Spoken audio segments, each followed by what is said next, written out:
Hello, all of you vaingloriously wonderful people, and welcome back to Astroneer in our limited playthrough of Glitchwalkers. So we're ready to begin the Glitchwalkers saga, and that starts with, is this thing on? I'm not going to read all the missions to you. You can read through them if you'd like. But basically, Frank's like, hey, I need to talk to you, friend. And then now that he's got that information, he's like, hey, yeah. So yeah, anyways, he introduces himself and tells us a little bit about, you know, what happened to him. And then he pushed the button again. So yeah, and then he tells us about the situation that we're in within the training program, how Eva would normally be taking care of all this, and what our nemesis Blitz is up to. So yeah, we do all that, and then we get to Storms are brewing with the storm system back online, and lots of other things in here about how we have to find where Blitz is and the training program and all that. And we can do that with storm data. It says interact with the landing pad terminal, which kind of seems like, you know, what we're doing. We're very much interacting with one of it. Close it and reopen it, and then all is well. So we need to head to any planet other than Silva, because there are no storms on Silva. But we need to take Ruby into the storm, gather storm data, and do the thing. So between recordings, I made a tractor and a trailer. I have a couple QTRTGs as mission rewards. So I think we'll just head back to Calidor.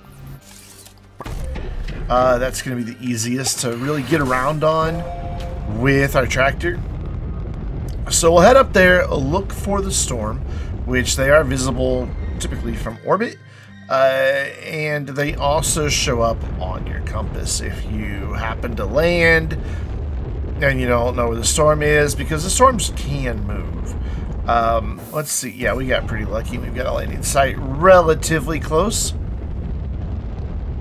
So as long as that stays put for the time being, we'll be fine. So tractor. Oops, whoop, tractor, come on, tractor, there we go. So tractor, you know, maybe deploying on the side of a hill, not the best idea. And then we're going to throw QTRTGs on here. The Ruby actually requires 2 or 5 units of power. I only have 2, but it'll be fine. Because like all things in Astroneer, it will work underpowered. However, we have long established, if you've been around Vainglorious gaming for any length of time, it is space law. All horns must be honked. And I saw a horn in the distance, so let's Bob. Have to honk the horn. There we go. Horn has been honked. Man, there are all kinds of attack tie just waiting to attack us. Get it? Attack. Yeah. Sorry, I know. So what we're going to do is just kind of run in and out of the storm a few times. We're going to drive in and see... Oh, wow, looks like there's storm data right here on the edge. Can't really see all that well, though. Don't know if I'm about to fall into a hole or not, but it looks like we're all right.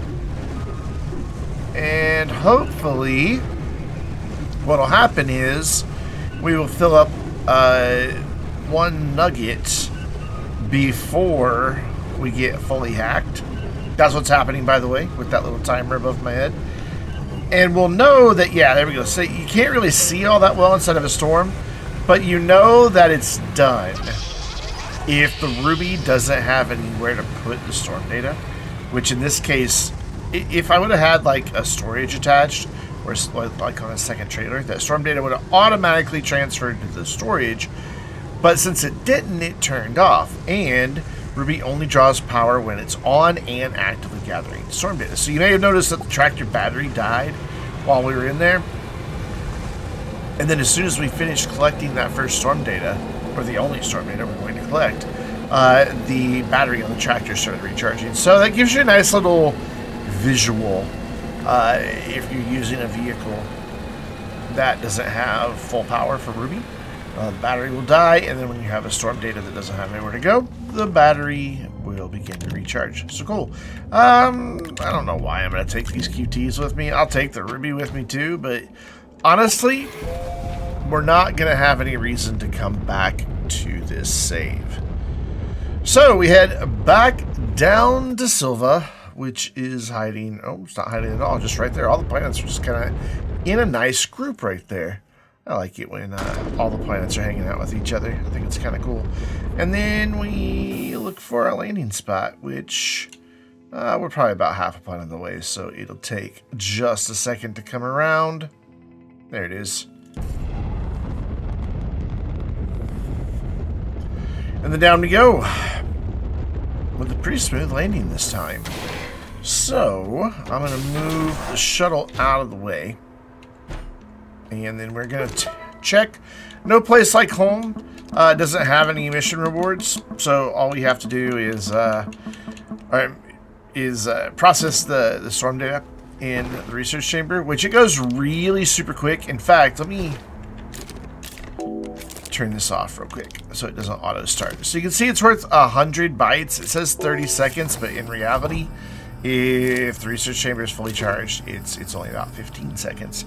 And then it goes super quick at 400 bytes per minute. The storm data is pretty fast research, but the way you get it'd be difficult to automate if you're wanting to do it for an automation thing. That's a topic for a whole other video. So that gave us our new mission, Bootstrapped for Cash, which is another push the big green button. He's found the address. It keeps changing. We're gonna need to find a way to get in. And then plant and deploy the glitch portal anchor. So Frank's come up through some code. There you go. You can pause and read all that if you want. And decided that he can get us through with a glitch portal anchor. And you can see right now, cannot activate until drilled in terrain, cannot activate due to areas where objects blocking, and can't be that close to a landing zone. So if we put it over here, we should be alright. Yeah. So you just activate it, and voila, we have a glitch portal. Which just take a moment to appreciate the cool effects that are happening here. Not only does it just kind of like always stare at us, you know, like you can't ever get behind it, but just like here in this general area and like just swirling, it looks like it's kind of sucking in stuff from our version or our instance of the training program and pulling it in. So I don't know, what do you say? Do we hit the button and we go? Sure, let's go. Frank's warning us that our gear won't make it. We already know that, though. So, here we go.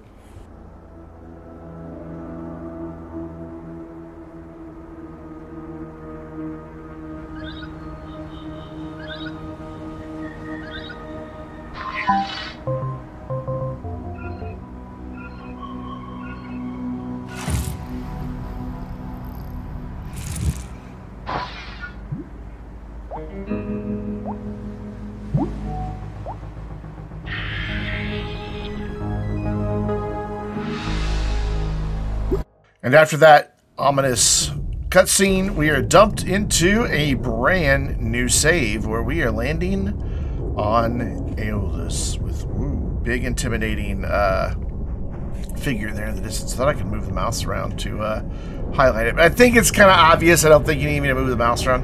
And I love that when you get here, it's almost always sunset, so it's just dark.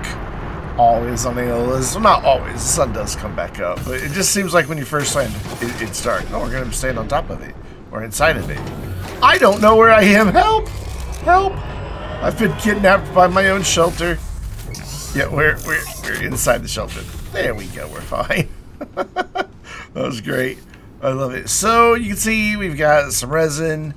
We should have some compound not too terribly far away. Usually it's like readily visible from the shelter, but in this case, not so much. Lots of quartz over there. There's a little bit of compound right there, but let's check out the landing pad because we know landing pads always have missions. So, check Frank's manual. Our blueprints got hacked, ain't available, so some of you ain't available. We'll fix it.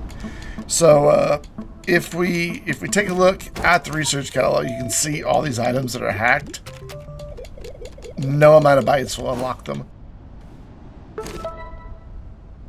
We have to get them unhacked. So we will check out Frank's manual. And honestly, this is probably the most important piece of information in the entire expansion, because this is the core of the gameplay loop right here. We're going to be doing this 3 times. Yep, 3. And it gets more difficult each time, and you'll see why. But then there's a little information about Aeoluz, the planet itself, the core, the vaults and the decipher and how those work, and then the storms. And again, you can read through those. I've got other videos where I show off the whole thing. So this will give us the Vault Seeker. However, spoilers, that's it right there. So like this thing, when we put it on, is already like at, oh my gosh, there's just too much with tooltips. System error, make tooltips an option, please. I believe in you. I know you say it's a technical limitation, but I believe in you to find a way around that. Anyways, so if we hit scan, it kind of works like the probe scanner in the base game, and it points to the direction that it is. I've heard, though, and I'd kind of like to see if this is true, that if you like spin it around backwards, it'll point the opposite direction. By the way, it'll also put on the compass. Right now, you can see there's 3 storms on the compass. But when you scan, yeah, it does. It points backwards. It's pointing behind us, even though clearly on the compass, the vault is right there. So, yeah. So we have to find a vault, attain the alpha rootkit, and then submit the alpha rootkit to the decipher. So what's the decipher, you may be asking? It is this friend right here. If we check it out, we can see that right now to get storm protection level 1 and to unhack some schematics in the catalog, we have to get the counter hack key. And then from there, we have to, or the rootkit, sorry. And then from there, we'll be able to unlock up to level 3 of storm protection. So we need to make our way over to the puzzle here, the vault. But I'd like some compound, but apparently I don't get any because that was it. So instead, we will scan that research sample because we have no research bytes. What we do now because we just scan a thing. But get started on research as early as possible. That way, as things unlock in the research catalog, oh, I don't have a canister, you will have bytes available to let you make choices about what you want to then unlock with your bytes. So I'm going to make a canister real quick because it's one of the few things that is unlocked. And then we're going to wait for that to be crafted, and then we're going to put it where it belongs, which is right there. And then we're going to switch over to oxygen filters, just so we have a minute extra or so over at the vault, since we don't have that much compound for tethers, which is kind of surprising that we don't have very much. But so we found the vault. You can see activate the button, and it puts these things. These are vault keys, and we have 4 of them, 1 on each side. And it's just a little puzzle where you pick them up, and because the tooltips get in the way, you can't really see what you're doing. But you line them up, and you can see that one doesn't match, so we can grab that one, take it elsewhere, and then we can try to see if that one matches up. That one matches up in the hole that it's in. It doesn't look like this one will. No. But what we can do is then grab that first one, and wha-bam, it matches up just fine. This one of them is almost always solved on the very first one. And then we have the final one, if I can get the camera to cooperate, and put that in place. We're all done. Little drawer pops open, and we have the rootkit that we need, which gives us level 1 storm protection. Woo, almost ran out of that. But not until we drop it into our decipher. I am still looking around for compounds. We are going to need tethers. Like, just peeking. I've never had a save started. This is like my 6th or 7th save that I've started on Aeoluz, and never had a save where there's not compound just visible from the shelter. Oh well.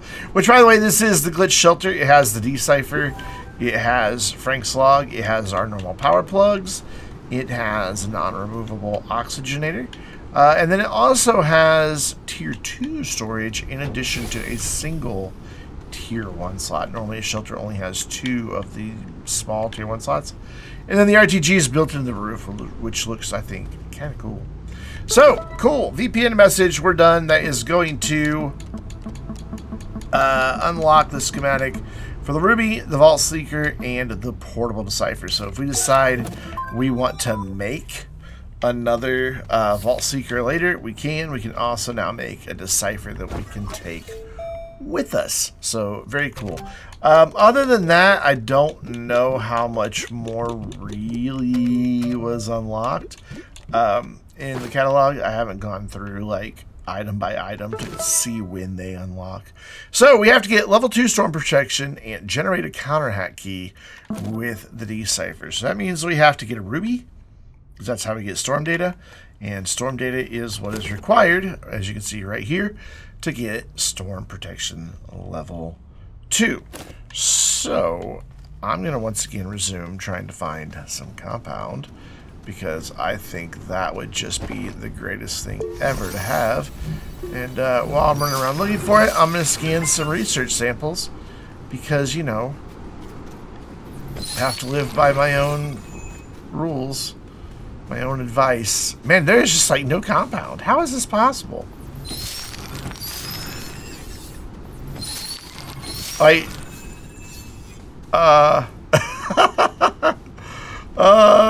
Okay, so let's get a little bit more resin, because we're clearly going to need to make some more oxygen filters while we run around looking for compound. Yeah, it's almost like every save I've ever played so far, compound has just been right next to the shelter, or like visible from the shelter at least. There's a bunch of it over there. Okay, we are golden. Because we're definitely going to need it, because I want to get like a research chamber and stuff like that up and running. I bet I have like 2,000 bytes now. Well, 1,700. Not too shabby. So let's grab ourselves a bunch of compound here. Now that I have a canister, I can gather a little more quickly. Maybe. There we go. Not a whole lot really here, unless it's down deep. More resin. It's not what we need exactly at the moment, but I'll take it. So since this is resin and compound mixed together in one deposit, does that make this resin pound? Wouldn't that be cool if we could just like dig resin pound out of the ground? Yes, it would. Cool. So that should tide us over for now. We should have enough oxygen to get back to the shelter without suffocating. Hopefully, anyway. So let's just, you know, cross our fingers. Yeah, we'll be fine. We'll be just fine. And then when we get back here, we're going to investigate some other things that we can get started on. There we go. After a quick drink of water, I am ready to resume. So what I want to do is make a small generator. And then I want to make a small printer. And then once we make that small printer, I'm going to grab that. We're going to drop that printer right here. And my gosh, the tooltips are going to drive me mad today. That's backwards. Let's spin that right on around. There we go. And with the small printer, I now want to make a medium platform C to hold a medium printer. Just going to go ahead and get it. So we have it, and it's ready to go. And then while we're waiting, I'm just going to grab a little bit more resin. And then I'll come back for the quartz in just a minute. I will, however, whoops, take that. Somebody commented, ooh, 2 of them, nice. Somebody commented, what? When they saw me just pull a research object outside, or out from underneath the ground like that. When you're on controller, you can see it's a research item. It just auto highlights like the nearest thing.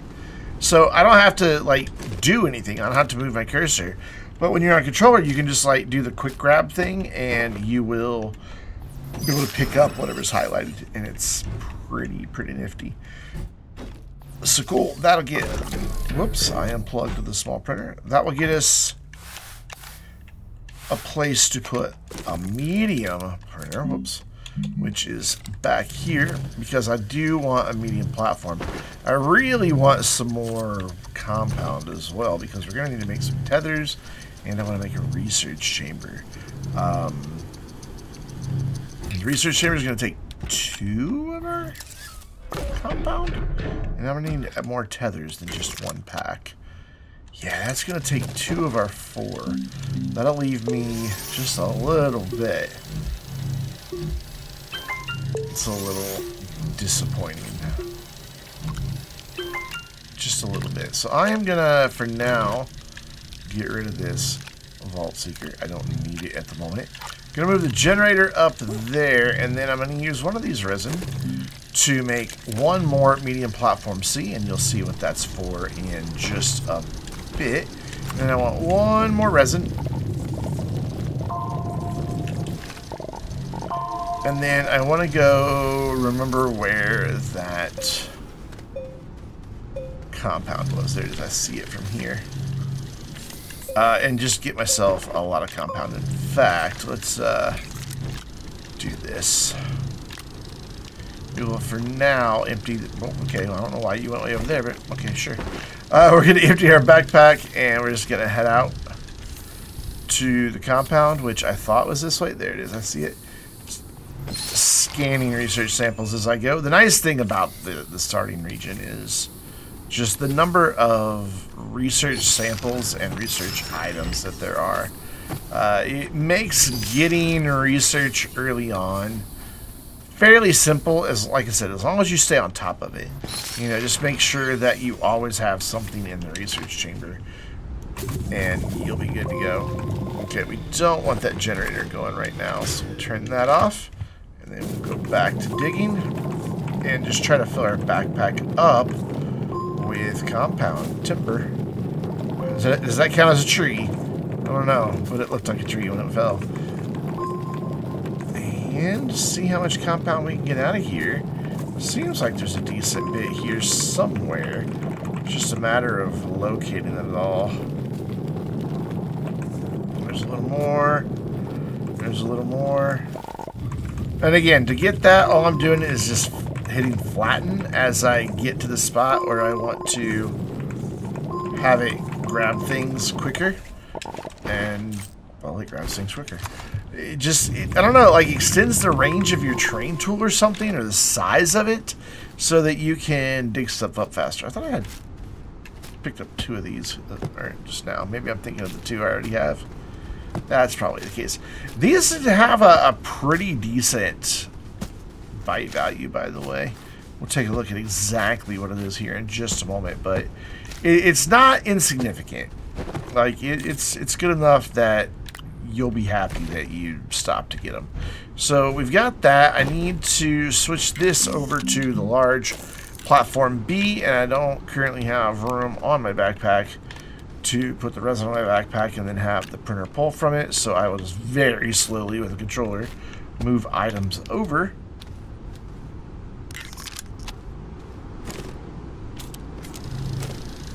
And cool, so while that's running, I'm going to make some tethers and then stop everything from printing, because I forgot that the base only has 1 unit of power at the moment. Yeah, I'm still not sold on the whole you can't bring anything with you to Aeoluz. Still seems kind of silly that I can't bring at least what was on my backpack with me. I don't think a hoverboard and a QTRTG would really cause you to be able to make super quick progress. I'm just not. I can't be convinced of that. I don't think. Like, I have heard the reason for it. I knew I didn't have space for that. I've heard the reasons for it, and I'm not convinced by the explanations of why we can't bring just whatever's on our backpack. That's it, you know, and maybe some bites, but who knows? I've never expected to be able to load up like a large shuttle with a bajillion things all packaged up to build out a mega monstrous base. No, I never wanted to do that, but I did hope to, you know, have something significant. So that's why I went and got quartz, by the way, is for ruby. So that is resin and quartz. We will get ruby underway. And this is still backpack full. So we're just going to set that to the side. And there's our third research. Everything's taking a little bit longer than normal because we have no power. I could hook up this generator, but we're about to go use it for something else. You know what? I'll use it just long enough to get these printers sped up. We can always grab some more organic along the way. I just want to get research started, and then we're going to head into the storm. Just to get this all kicked off here. I really need to unpack that before I try putting the research chamber on top of it. That'll probably work much, much better. Cool, so we'll plug that in there. No, we won't. Just kidding. We'll move it closer, and then we'll plug it into there. What just killed me? Did I suffocate? I don't know. I'm going to have to run that back. What? It sounded like I was falling. And then I just died. That was strange. I don't think I could have suffocated that close. I never heard the warning noise. What I heard instead was a lot of air rushing. Like I was falling. The sound you hear when you're falling from a pretty high distance in Astroneer. That's what I heard. How very bizarre was that? Anyways, that random unnecessary death out of the way. So yeah, about 1,200 bytes out of each one of these. Not too shabby. So let's make just a couple more things with tethers here. We're gonna drop them on the ground. It's all right. We'll adjust here in a minute. That should be plenty. That should be more than enough. So we have a generator, we have a ruby, and we have some tethers. We should be good to go in beginning to gather storm data. So we need this platform for ruby to sit on, and then we need the ruby itself. Storm is that way, so we start dropping tethers and hope that we don't have just another random death, because that was just so bizarre. I'm gonna have to like watch that footage back. I'm glad that happened when I was recording, so I can actually like figure it out, because it just seemed so out of the blue. And there's good research. So I didn't get a lot of compound, but I am getting just like a boatload of research today. I'll go through here. I don't know why, I just do. So my best advice on the storms is when you get near, stop and look around. One, identify your hazards, because some of them can be glitched, like those are. But two, you can usually spot like a nice way in to get you to one of those hot spots, because we still need to go to a hot spot, just like we did on Camador. We have to get ruby inside of one of those. So if you just kind of look around, not always, but you will usually be able to find an okay way in. That one's actually farther away than it looked, though. Yeah, that's a little farther than I would like to use. Again, there's another spine lily wanting to kill us, and it's very well camouflaged, and there's a giant one down there. It's really hard to judge distance sometimes in the storm. But what I want to do is spend a minute and see if maybe there isn't a better route in that will let us go a little bit more direct and have a hot spot a little closer to the edge of the storm, because of the way I like to gather storm data. In fact, I think I see the one I would like to use, and I think I can just build a ramp right from that. Not the prettiest ramp, but it works, so I'll take it. And then we'll just kind of scoot our way up this. Drop a tether. Yeah, it looks like that one might be a little bit closer to the edge. I can't tell. The ones that are close to the edge allow you to use long reach. to grab your storm data, and that's just pretty helpful. If we're being completely honest here, which, you know, why would I be anything but completely honest with you? So we'll get that down to there, and then we're gonna pop that down. Oh, I don't have a drill, so that's a little difficult. That's all right. We will get that connected. Boy, my kingdom for a work light right about now. Now these really aren't all that close to the edge either. Man, I'm striking out today. We may just cut our losses and deal with it here. Hey, Weaseweed, look. You know, normally I give you hugs, but this is already a dangerous situation. So instead, I will dig you up and clone you, and then now you'll have a friend. How about that? Alright, so let's go around this edge just a little bit further. And see, oh my gosh, I can't see a thing. And see if we can't get to that one right there. I think that one will be fine. Yeah, this will be fine. Ooh, there's a gap right here. I almost fell in it. You all saw it. Okay, so we're going to run back out real quick because the hack does happen much faster. But as soon as we're outside of the storm, the hack stops. So we're going to run across. We are going to drop off the platform. We are going to drop off Ruby, and it's impossible to see the hack when you have your backpack opened, I just noticed. That's an oversight in the UI, UX, whatever design of the game. So cool, Ruby is in a hotspot. All we now need to do is drop a generator here, and then I am going to spin Ruby around like that, turn the generator on, and the reason I spun... No. Oh, well, we're dead, aren't we? Yep. You know what? I'm just going to accept it. I'm going to chill right here, and we'll respawn at the shelter, and then run back over here. And we'll make a new canister. I shall be able to long reach down to my backpack and grab all that.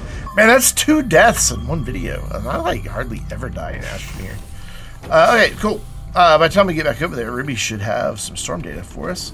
I'm going the wrong direction. Storm's this way. A little PTSD there. Wanting to run from it instead of towards it. So yeah, I should be able to just long reach down to where I just died and get my canister and tethers without too much of an issue.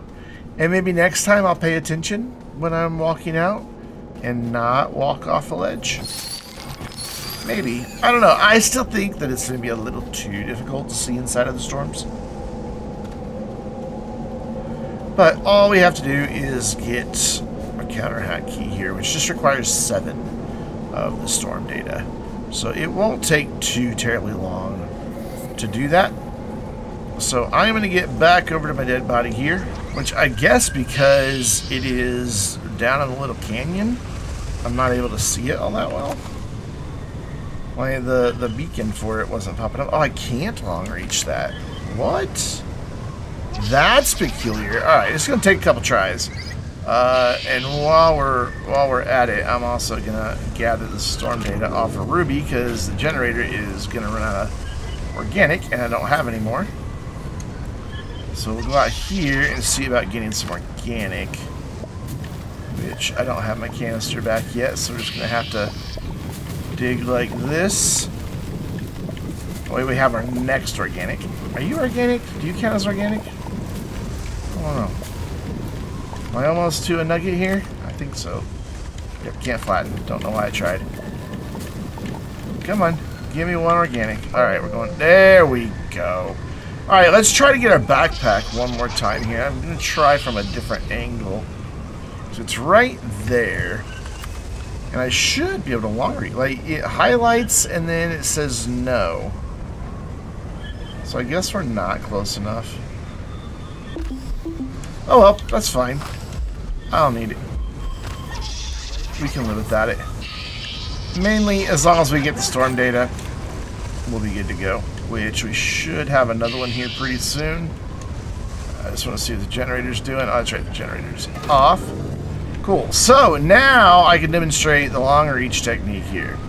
If you stand right on the edge of the storm, you can kind of see in there a little bit. Not the best, but pull out your train tool. And then right now there's a hologram like around the ruby. When the storm data is complete, it will get a little hologram as well. And then you can just shift click on it and you will be able to pick up that storm data from way out here, just like that. So cool. While that's gathering some more storm data, I'm going to go get some resin because I would like to have a canister to be able to dig up organic a little bit more easily. So let's go do that real quick.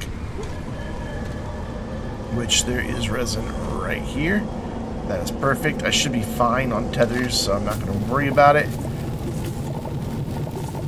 And if I'm not, I have more compound over at the shelter where we can just make some more. And plus there's also compound, you know, like right there. So cool. Let's see if we can't get our 7 storm data here. And jump down here. And then, are you complete? No, because Ruby is now outside of a hotspot. Not a huge deal. You just pick it up. Though it did finish one more. Oh, it is still close enough. Cool. I didn't see the swirls above Ruby. So that gives us 3. I'm going to get 4 more, and then we'll see what happens from there. And there we go. This time the storm did, or the hotspot did move far enough away that it was no longer collecting. But now we're out of power, and that is right there on the edge.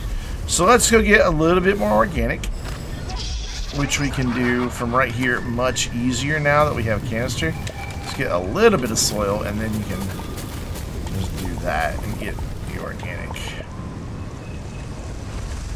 which we can also do inside of here. Kind of nice, I can dig inside the storm and not have to actually go in it. Cool. Get the generator some power, and that should be close enough. Yeah, that's gathering storm data again. So now I will get the remaining 4, and then we'll pick up from there. Cool, and with 7 storm data secured on my backpack, we are ready to drop those off into the decipher. So if we take a look right now, you can see we had the root kit for our first requirement, and now we have the 7 storm data that are required to get storm protection level 2. So you can either drop them right there, or you can drop them over there and they'll go in automatically. If you have these on the storage, they will automatically, oh hello, they will automatically feed into the decipher. But I did not take storage, so I don't have them. I did have to relocate the Ruby and the generator to a different spot so that I could continue gathering storm data, because the hotspot that I was at decided to go on a coffee break, a really long one, and I cut my losses and just moved it. So we can now go in here. You can see the key, or the button has changed to a key. Click that, and in the middle is our counter hack key, which I'm telling you, friends, there is an amazing song in there somewhere. I'm gonna go ahead and bring that with us. I don't know, we'll see what it looks like leading up to the gateway in the center of the storm, because that's where we need to head next. I might want to get better storm protection just so I don't have to run back and forth. We'll take a look and see where the gateway is in relation to where our tethers currently are. I did kind of start on a ramp over at the farther spot, and we might be able to build off that. But I first want to go in here where Ruby is currently located, one, to turn Ruby back on, so it can start gathering storm data again in case I decide that I want to go for protection level 3. You don't need it. It's not mandatory. It doesn't unhack anything extra, but it can help. Okay, so that's not even close to the gateway. So we're gonna grab a tether and a tether, and we'll just leave one tether here to remind us. Actually, I think the ramp will remind us. Just want to be able to remember where Ruby is, because I don't want to have to make another one later. Plus, we're going to need that generator. In fact, hold that thought. Hold that thought. Before we run in here, let's go grab something else. I have the space in my backpack, so we may as well do this now rather than later. We're going to have to power up the gateway that's in the middle of the storm. So we're going to need some generators. So I need 3 generators and 3 organic. And that should have it. Cool, cool, cool. So I'm going to stand right here and make these real quick. And then I'm going to immediately turn them off as soon as they're completed, because they will turn on by themselves. And there we go, the last generator. We've got 3 now. So now let's head back over to where we were originally trying to gather storm data. The hotspot never really did pop back into where it was, because it was kind of like right here in front of us. I think it's swirling around. Yeah, it's swirling around down there. So I think this ramp might help get us there. We do have a little bit longer inside the storm now before we are hacked. So what I want to do is just get this up into here. There we go. Now we're no longer being hacked. And what I can do is now level this down. Oh, except I'm out of soil. That's alright. We will go right here. Oh, and hey, laterite. Awesome. I am a little too high to get soil there, so let's try... Oh, come on, mouse. There we go. Maybe over here. I just need a little bit. Oh, and I didn't put a tether down. That's fine. We can go put tethers down. There we go. Yeah, tethers are important still. So, since we do have a little bit of time... Oh, hey, it's a boomalloon. That's the first time I've seen a boomalloon. Sorry, the second time I've seen a boomalloon in the DLC.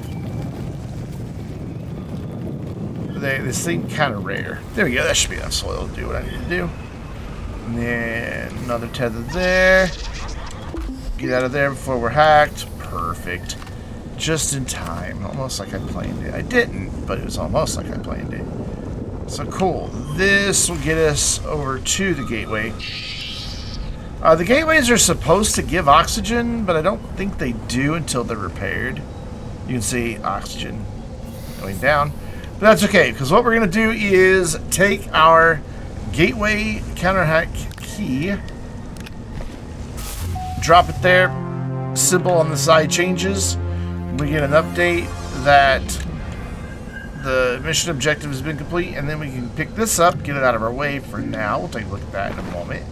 And we need to insert these alpha shards to repair the gateway. And again, it's just kind of a puzzle to match the pattern. If it doesn't fit in one, move it to the other, and then be bad at pattern recognition like I am, and just kind of spin it around until it's finally done. So, now do we get oxygen?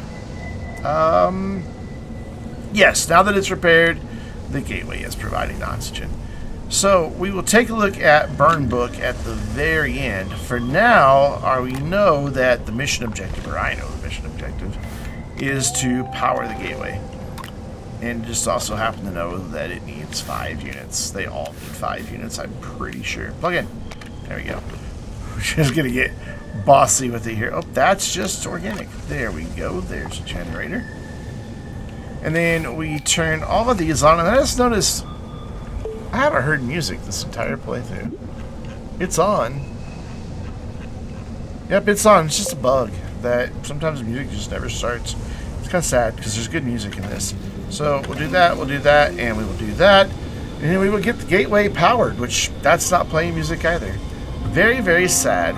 And that is powered, so I can turn these off. Pick them up. Now there is Nod Stone, but we don't need to do anything with it right now. We can't do anything with it right now. We have the current gateway origin node that we're at, but all the others are dim. So nothing we can really do with those right now. So we head back out, back over, past our shame down there in the hole, and head back over to the shelter where we'll take a look at Burn Book and see what else lies ahead for us. Cool. So we're back in the shelter. Let's take a look. Burn Book is a personal log from Lynn Carrington, aka Blitz. And again, if you want to read that whole thing, you can. It basically tells us kind of what drove Blitz a little bit insane to want to do the horrible things they're doing of hacking the Astroneer training program with the end goal of deleting the whole thing, including us that reside within it. But we did complete recompile, and there's now a system warning, but that's not a system warning to us.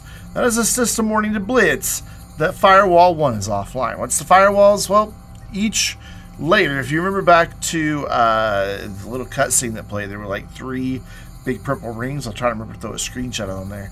At the different layers of the planet, there's a barrier that you cannot go past. And that took the first one offline. So we now have a field shelter, which is very handy, along with a paver, which could be handy, but most importantly, we have a smelter, so we now have the ability to make vehicles. But we also have a mission, this one coming from Blitz, telling us to counter-hack things. A little bit of a narrative break there. Why would Blitz want us to do this? But, you know, it's fine. We don't get to talk to Frank anymore. Kind of sad. Blitz wants us to stay away from firewalls and storms. We're not going to do that because right there, they're telling us we have to. So that's where we have to go next. But I think we've done good work for today, so we're going to leave it here. Next time, we'll start with kind of a little montage of just exploring the planet, maybe on a tractor, maybe in a buggy, looking for some valuable things like power producers and stuff like that that could help us in our journey. I just also noticed the power cable plug is very odd. Are they all like that? No, that one's not like that.